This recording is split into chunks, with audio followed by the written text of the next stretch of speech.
um texto de um objeto string nunca pode ser modificado. Para isso existe a classe string_buffer, que permite a modificação do seu conteúdo. Na classe string, nós temos vários métodos que retornam o texto original em letras maiúsculas, o texto original em letras minúsculas, pedaços do texto original. Mas esse texto que deu origem ao objeto string, ele não pode ser modificado, ele é imutável. Então, trabalhar com uma string diversas vezes pode ter um efeito colateral. Imagine essa situação.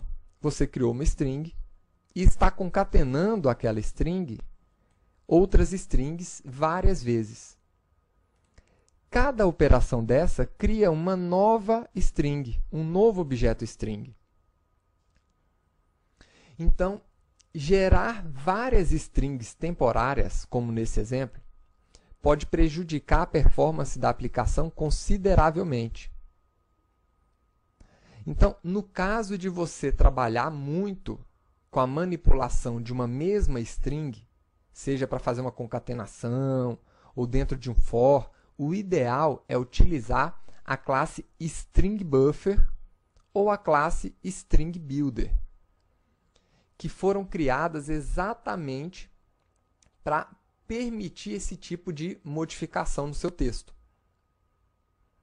Essas duas classes, string_buffer e string_builder, elas também representam textos. Crie uma classe chamada string_mutável com o método main.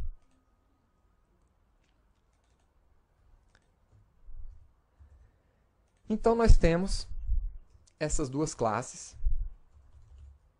a string_buffer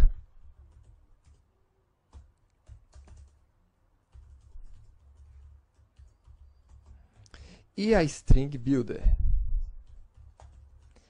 Essas duas classes, elas têm o mesmo conjunto de métodos. As duas têm os mesmos métodos. A única diferença é que os métodos da string_buffer são sincronizados.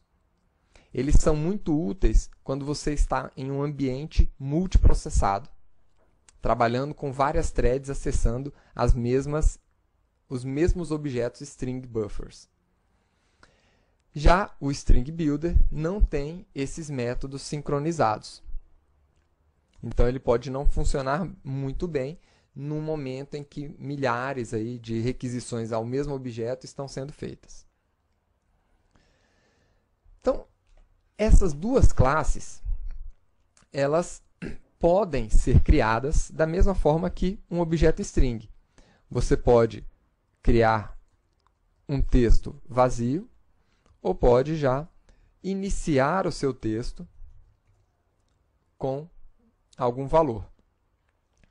E da mesma forma que as suas strings, tanto o string_buffer como o string_builder têm os métodos toString para retornar o valor string desse objeto, o método length, que informa o tamanho da string que está dentro aqui desses objetos.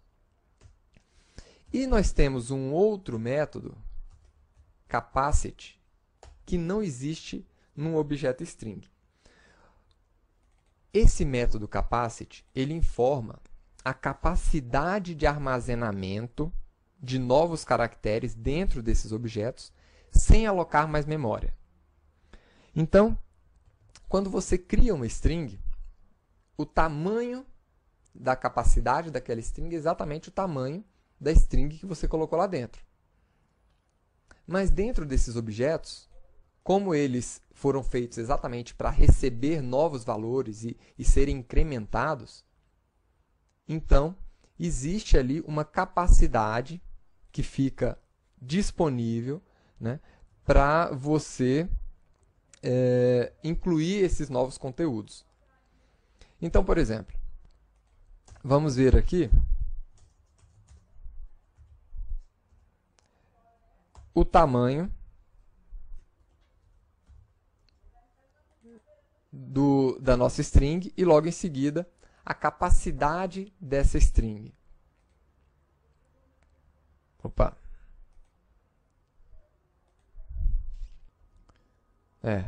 Eu imprimi aqui o valor da string. Então vamos lá. S1.length e S1.capacity. Então aí está. Essa string tem 4 caracteres, mas tem uma capacidade para receber 20 caracteres.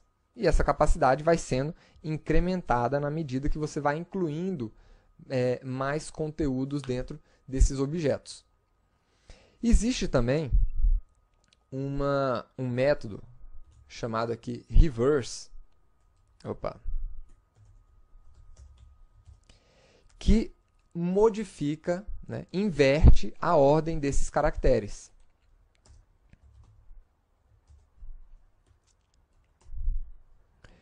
Então, antes de imprimir,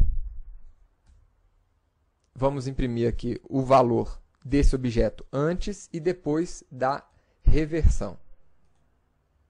Então, está aqui. Antes, valia Java, e depois passou a valer o inverso desse texto, a vag.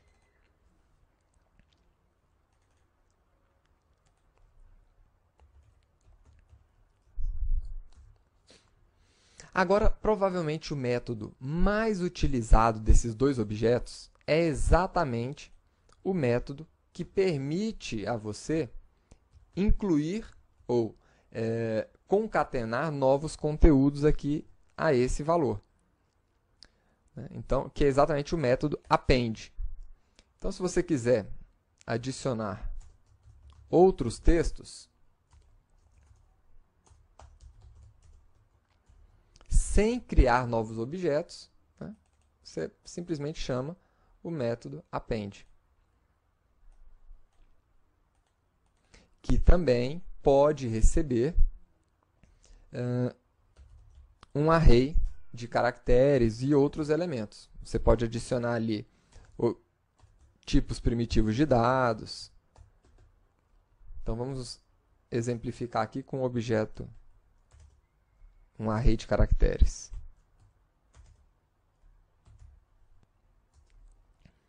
Então, aqui a gente pode adicionar novamente o nosso array de caracteres e podemos, na sequência, chamar quantas vezes o append nós quisermos. Aí está. Chamando 2 vezes o append na mesma linha. E aqui o resultado. Java trabalhando com textos.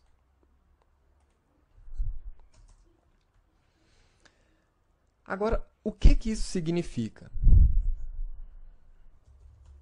Vamos lá. Quando você está criando uma string, vamos criar uma string aqui onde eu estou concatenando vários textos.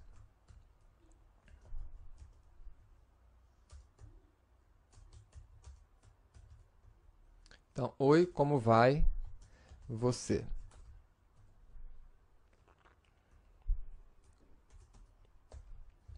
Aqui, para criar essa string, ele concatenou 3 textos aqui para a gente. A Virtual Machine, ela concatena em tempo de execução utilizando o objeto String Builder. Então, na verdade, isso aqui é o mesmo que escrever isso aqui.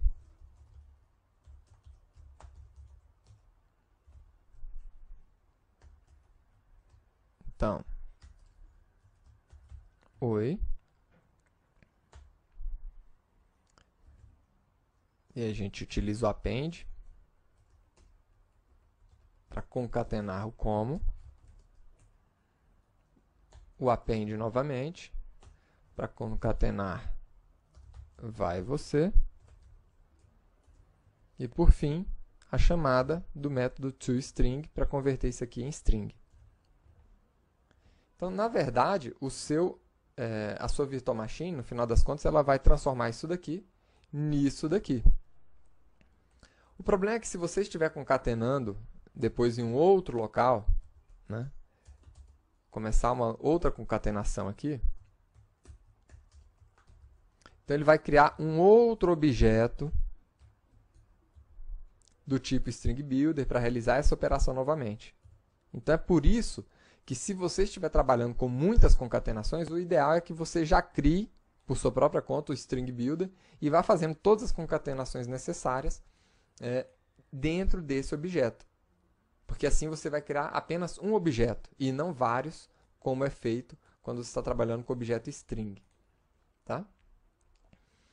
E por fim, eu quero mostrar para você também um método para remover conteúdos. Então, se esses objetos eles têm como incluir novos conteúdos, então eu também posso excluir conteúdos desses textos. Então eu tenho aqui uma URL.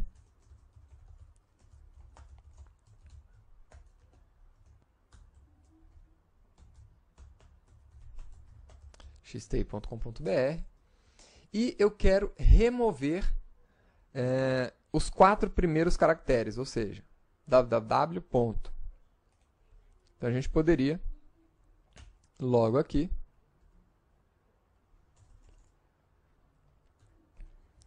chamar o método delete, onde eu informo a posição inicial e a posição final, então de 0 a 4. E no final, eu quero transformar isso aqui em uma string. Isso aqui vai remover o www ponto para a gente.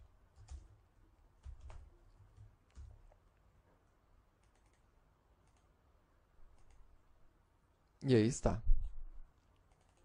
Então, espero que você tenha gostado dessa aula de hoje e de conhecer os dois objetos string buffer e o string builder utilizados para modificação de textos, principalmente quando você está trabalhando com concatenação. Até a próxima aula.